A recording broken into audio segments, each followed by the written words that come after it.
Welcome to All Gems No Crumbs, where the vibes are high and the tips hit every time. I'm your host, Ikenisha J, entrepreneur, millennial mama, wife, and your go-to for real talk on building your brand, protecting your peace, and living your softest life yet. Each week, I'm dropping gems to help you level up in business, mindset, self-care, and everything in between without the fluff, pressure, or burnout. No crumbs, just gems. Let's get into it. Hey, jewelers. It's me, Ikenisha J, and welcome back to All Gems No Crumbs. And I am here today to drop some much needed truth bombs. They might sting a little, but ultimately they're going to help your business shine brighter. Today, we are going to be talking about a buzzword that gets thrown around so much it's almost really lost its meaning. And I'm talking about rebranding. And I also want to throw the word pivot or pivoting in there as well. But rebranding is mostly. And I'm sure you hear it all the time, right? You hear, oh, my business is slow. I think I need to pivot, or things are confusing. Maybe I'll just do a rebrand. And sis, let me go ahead and hit you with some real talk right out the gate. Pivot isn't strategy. It's avoidance. It's become this default fix, this shiny new object we chase when we feel things have gotten uncomfortable, even when consistency, I would say consistency, when consistency feels too hard or when clarity seems to be out of reach. But the reality check here is, jewelers, that most people aren't strategically pivoting or rebranding. They're just running. And if that stung you, so sorry. But again, most people are not strategically pivoting or rebranding. They are running. They are running from the work. They're running from the discomfort. They're running from the very consistency that builds a strong business. And today, we're going to expose what's really behind those urges and guide you on how to make truly intentional moves. All right, let's get into it. So, your business feels off, or maybe it's not growing as fast as you would like. And then suddenly the word pivot sounds like a sweet escape. But before you blow it all up, let's get real about what's really triggering that urge, because often it's not a strategic move forward. It's a symptom of something else. And so we're going to get into some of those symptoms. One thing it could be a symptom of is burnout or boredom. You're tired, your passion has dimmed, and a complete change sounds exciting because it's new. Next is something that I suffered from, comparison syndrome. You're scrolling through Instagram, you're seeing what everyone else is doing, and suddenly your perfectly good business doesn't seem shiny enough. You think they are successful because of their branding, so you need a new one too. Been there, done that. Next, you could be suffering from a lack of results due to lack of strategy. You haven't consistently implemented a clear plan. You haven't truly worked your offers. And instead of digging into that, you think a fresh coat of paint will magically fix it. And I am here to tell you it will not. The next one, this is a big one for me, is the shiny object syndrome. I said that weird. Shiny object syndrome. And I'm going to share more about it later, but this means you get distracted by the next big trend, the next easy way to make money, and you abandon what you've already built. And then the last one is ego. And this is tough to admit, but sometimes, yes, it's ego. Not wanting to admit that your first version wasn't perfect or that it needed improving and not just completely replacing it all. So before you decide to go to Fiverr and get a graphic designer and spend hours brainstorming new product lines and all this stuff, I want you to ask yourself and be honest. Are you pivoting to solve the right problem? Because a new logo and new colors and all that other stuff, it won't fix inconsistent marketing. Okay? A new niche won't fix a fear of selling. You got to diagnose the root cause. All right, so this is going to bring us to a crucial distinction. We got to talk about realignment versus reinvention. Realignment is about adjusting your strategy, refining your offers, tweaking your messaging to better match who you are now, who your audience is now, or where the market is going. It's like a finely tuned instrument. You're just making slight adjustments to hit the perfect note. You get what I'm saying? Now, reinvention, on the other hand, is wiping the slate clean unnecessarily. It's abandoning all the brand equity, the audience trust, the systems you've built just to start from scratch. Now, sometimes it is needed, but often it is overkill. So, how do you check in with yourself to know if you need realignment or a total overhaul? I'm gonna talk about it. So, first thing, ask yourself, what still excites you? Is there still a core part of your business that makes you light up? If so, focus on that. Next, ask yourself, what's actually working that you're overlooking? Look at your data. I know y'all don't want to. I know y'all don't want to analyze no numbers. I know y'all don't want to do no data, but you have to. Data tells you where you've been and how to get to where you want to be. So look at your data, your sales, your engagement. What is connecting with people? You might be so focused on what's broken and what's the problem that you miss what's perfectly fine. And a lot of people that I have talked to and worked with, this is what happens to them. They're so focused on what they don't have that they don't pay attention to what they already have. Next, are you running towards something or just away from something? And this is the ultimate gut check. Like, is there a clear vision for the new direction, or are you just desperately trying to escape the current situation? Running away is usually a sign of panic, not purpose. I'm telling y'all, I'll be saying some stuff in here. Let me say that again. Running away is usually a sign of panic, not purpose. I'm about to put that on one of my little, okay, if you don't follow me on Instagram or YouTube, well, basically YouTube Shorts, make sure you're doing that, because I have been using my little AI twins, and they do little sound bites, little short videos real quick, and I'm going to make that into one. The running away is usually a sign of panic, not purpose. Okay. All right. So when is a pivot necessary? There are absolutely valid strategic reasons to pivot or rebrand. Okay. I'm not saying that there aren't, because I've done it. And these are the moments I'm going to break down when it's not avoidance, but evolution. So the real reasons that you could need to pivot. Did I say that right? Real reasons you could need. The real reasons to pivot. Let's say that. Real reasons to pivot could be you could have an evolving audience or personal growth, because most people change. Now, I do know some people who are the same people that they have been for like over a decade, and that should not happen. There should always be evolution, especially in business.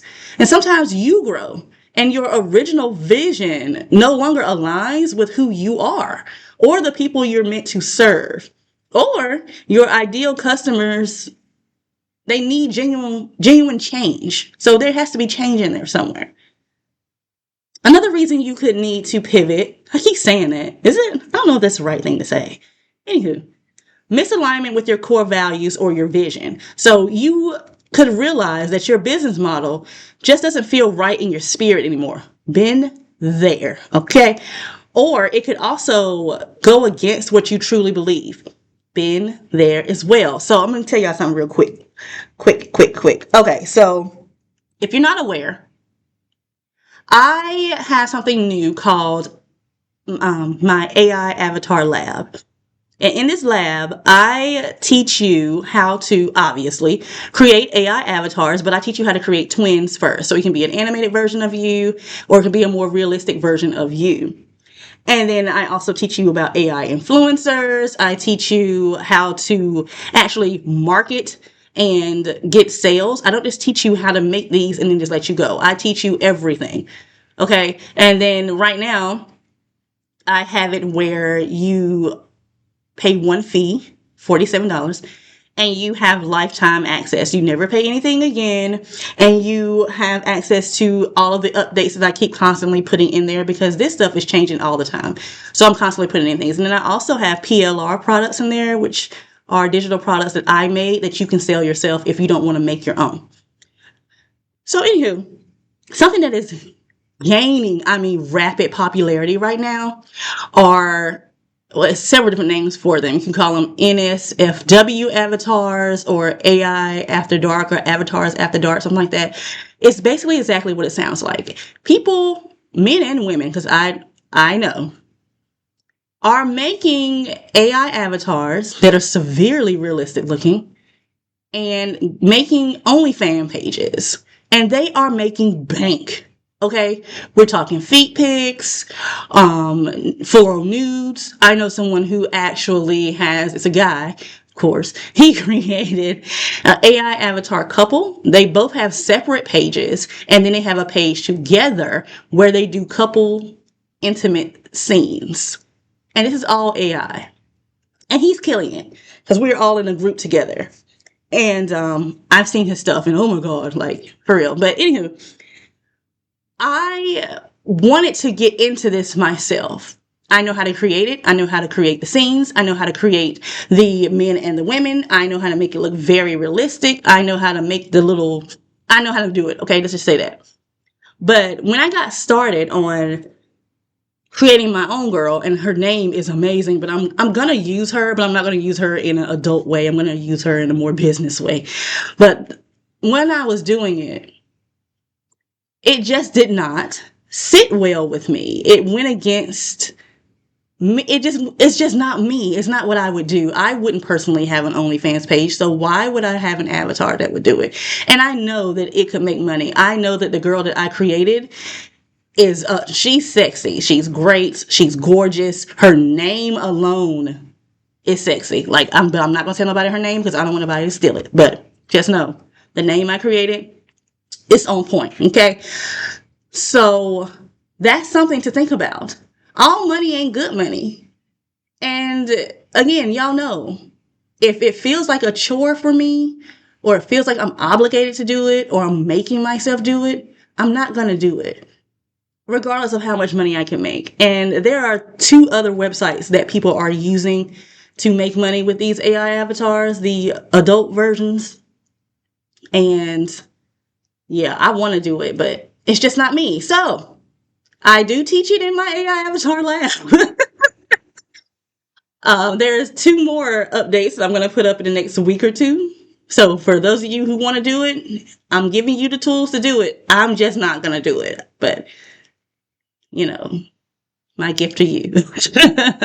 So anyway, what was I talking about? Miss Lima. Okay, so the last reason that you may need to pivot is you have a business model that no longer fits your life or your goals. So maybe you started with something that is super hands-on, but now you need more time, you need more freedom. And so that's a legitimate reason to shift your business.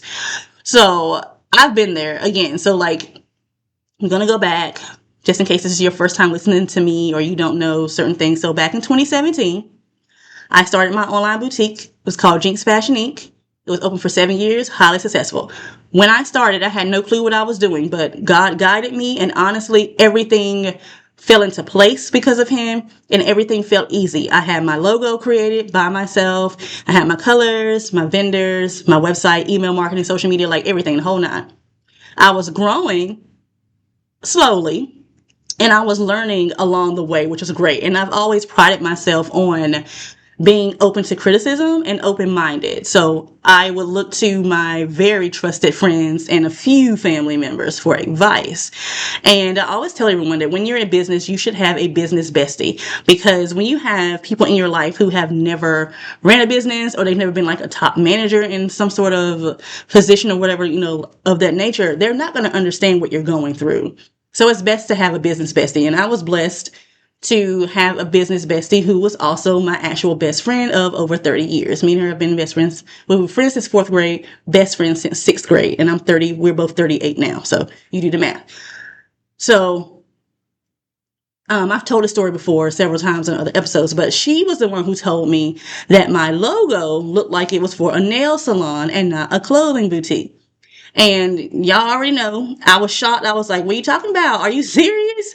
And I was, taken aback at first because I created it and I was proud of it. But when I took a step back and looked at it from an unbiased point of view and was truly honest with myself, I realized she was absolutely right. So about a year, this happened around 2018. I recreated my logo, and that was the logo that I had for the rest of my business life. Well, I technically changed it again. Well, I had two different logos. I can't really say it was a different logo. Whatever. Anywho, but that was a small pivot. It was more like a realignment. I realigned my logo with my brand. So I didn't do a whole full rebrand or anything like that. Now, in 2019, again, you will know this story if you've been following me. I was on bed rest during my pregnancy. And that was the last time I had a full-time job as well. So during that pregnancy, God set me still. And during that time of stillness, I had a much bigger aha moment. Around branding. And like most people, I thought at the beginning of my journey around 2017, 2018-ish, I thought branding was more about like just the colors, logo, graphic design, basic surface level stuff. But once I really started researching and teaching other people, I realized that brand identity was a real thing and it was a huge thing. And I thought I had created mine, but I, again, was suffering from shiny object syndrome. I was constantly, and comparison, and I was constantly copying other bigger boutiques instead of focusing on my brand, my brand's identity, what my customer wanted, what my customer needed. And during that time of stillness and prayer, that's when I decided to do a full rebrand. And this was a strategic pivot. I figured out exactly what my customers like by using the past 2 years of data that I had acquired. I added in text message marketing. I perfected my brand voice. I changed my buying strategy. I changed my markdown strategy, and I meticulously planned the perfect relaunch and photo shoot that I did myself. I always called my boutique a luxury brand, but I truly did not have one, and I always wanted one, and that was what I ended up building. So during the pandemic in 2020, I relaunched on my birthday, March 25th, 2020, and when every other boutique during that time was selling the comfy athletic wear and all that little ugly stretchy looking stuff everybody was buying, I was still selling the $75 blazer dresses, the $100 jackets. Why? Because I knew my customer. When I tried to sell some of those little sweatsuits and stuff, do you think my customers bought it? They were like, heck no, that's not what we wear, Nisha. My customers did not like basic Betty stuff. They did not like cheaply made items. They loved to demand attention through their clothing. They had strong personalities. They appreciated well-made garments, and they paid for such. So I was able to make just as much money, if not more, than a lot of these other bigger boutiques that were selling those other items because of my pricing and my margins, and of course, because I knew my customer. And that rebrand that I did worked because it was rooted in data. When I keep saying data, intention, and a deep understanding of my unique audience. So, before you burn down your current business to the ground and start fresh, I want you to do something that I'm going to call a pivot audit. This is going to be a simple framework that will give you the clarity you need. All right, so number one, what's working? Be brutally honest. What offers are actually selling? What content gets you engagement? What feedback do you consistently get? Number two, what's draining? What's draining you? What tasks do you dread to do? What clients or products are sucking your energy? Number three, what feedback have you received? Go back through emails, go back through DMs, go back through your testimonials, go back through your comments on social media. What are people actually telling you they want or need? And you can even go through your competitors' comments and see what other people are saying, okay? Number four, where are you inconsistent? Is your perceived problem really just a lack of consistent effort in a particular area? And I say this a lot. People tend to confuse consistency with frequency. Consistency does not mean you're posting every day or you're sending an email every day. That's not what that means. If you are on my email marketing list, if you're a subscriber, you know I am consistent with my emails. That does not mean I send every day. It means you will receive an email sometime on Tuesday. Majority of the time, you will receive one around 6:30, 6:45 in the morning, depending upon your time zone. But I do it Eastern Standard Time because that's where I stay. That is consistency. I am doing something every single time during the same time when I say I'm going to do it. I always tell everyone to think about consistency like you think about your boyfriend or your husband or your spouse, girlfriend, whatever you have. You want them to be consistent. You want them to do what they say they're going to do. It's not about frequency. It's about them doing what they say they're going to do at the time they say they're going to do it. Okay? Last question. What does my audience need right now? Don't assume. Ask them. Look at trends. What problem can you really solve for them? Even if you're in fashion, you're solving a problem. People tend to think that I'm selling clothes, I'm selling candles, I don't solve any problems. Yes, you do. I love candles. Okay? The problem is that I don't have enough. So, sell more candles. You can have someone who feels like they can't find 3-wick candles that are relaxing. So you could sell eucalyptus 3-wick candles. You know what I'm saying? There is always a problem that you are solving regardless of what you sell. Selling is about solving a problem. Okay? So I want you to encourage yourself to track data, not feelings. Feelings are valid, but data tells the true story of what's happening in your business. So you gotta get used to going through your data. You need to use Google Analytics, Shopify Analytics, whatever it is. And y'all know I have an analytics class, 90 minutes long. You get to look over my shoulder as I go through one of my clients' analytics, and I tell you everything. I tell you stuff that some people that I know who have been doing this for a long time, they didn't even think about until they watched my video. Data analytics is a big thing with me. It is what I was known for when I was assistant manager and store manager at Victoria's Secret for 4 years. I was the numbers queen. That's why my store was consistently in the top. Now, I've worked with so many boutique owners who would use the word rebranding as a way to start over when things weren't going their way. They dropped money on new logos, new color palettes, new Canva templates, all the mess. But they still couldn't get their stuff together, or why their ideal customer should choose them. They didn't know. A rebrand is not a marketing plan. I want y'all to understand that. A rebrand is a visual and often verbal manifestation of an already established or newly defined brand identity. This is about your brand identity, not just colors and logos. Most entrepreneurs do not truly know what branding entails, and it shows. I see it all the time, especially in these Facebook groups, and people be saying all this stuff, and I'm like, girl, you don't even know what you're talking about. And I be wanting to tell them, but you know how people always say, you're being a hater when you tell the truth. So I just keep my mouth shut sometimes.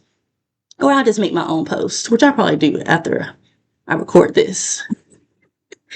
But, 2 quotes I want to tell you all that I have always loved when it comes to branding. And I used to say it a lot on my Instagram back when I was like really on Instagram. And one of those is, your brand is what your customer says it is. And then the second one is, your brand is a promise that you make your customers. I want you to sit with those. Think about those. Figure out what that means to you. And what makes a rebrand truly work? You have to have a clear message. You need to know exactly what problem you solve and who you solve it for. You need to have a strategic offer. Your products or your services actually meet your audience's needs. You need to have deep audience insight. You know your people inside and out, their desires, their values, and their language, how they want to be talked to. And then you have an intentional rollout. This is what I did. You create hype. You leverage your email list. You tell a story about why the rebrand happened and what it means for them, the customer. That was what I did. I made sure people knew what I was doing, why I was closed for so long. They followed the journey. And if you were in my private, I had YouTube membership back then, they got to see it from start to finish. Like every time I got in new stuff, when I was photographing it, looking over it, they got to see everything. Now, without that strategy and substance behind it, a rebrand is just a new coat of paint on a shaky foundation. Like, you got to know what you're doing. All right? Okay, jewelers, so let's wrap this up with the final truth. Success comes from refinement, not reinvention. Your business journey is about continuous improvement, not constant starting over. Your brand evolves with you, your audience, and the market. So here's your challenge this week. I want you to, before you pivot or rebrand, I want you to sit with it. I want you to audit it, pray over it, talk to your audience, get that deep clarity. And then, only then, Make your move with strategy, not emotion. Build a business that's refined, resilient, and aligned. Okay? So, that's all the gems I have for you today on navigating the pivot panic. And I truly hope this helped you gain some clarity and confidence in your next steps. And as always, I want to hear from you. Have you ever pivoted out of panic? Have you done a successful rebrand? Share your insights. Tag me on Instagram. Comment something. Let me know. And as always, if you found value in this episode, please subscribe, follow, share it with a fellow entrepreneur who needs to hear it. Leave a review. It helps me reach many more jewelers just like you. And a final gem drop I want to give you is your brand is not what you say it is. It's what your customer says it is. And that, my friends, is built on trust, consistency, and a deep understanding of their needs. Okay? So, catch me next week with another gem of advice, because you know I'm not going to leave no crumbs.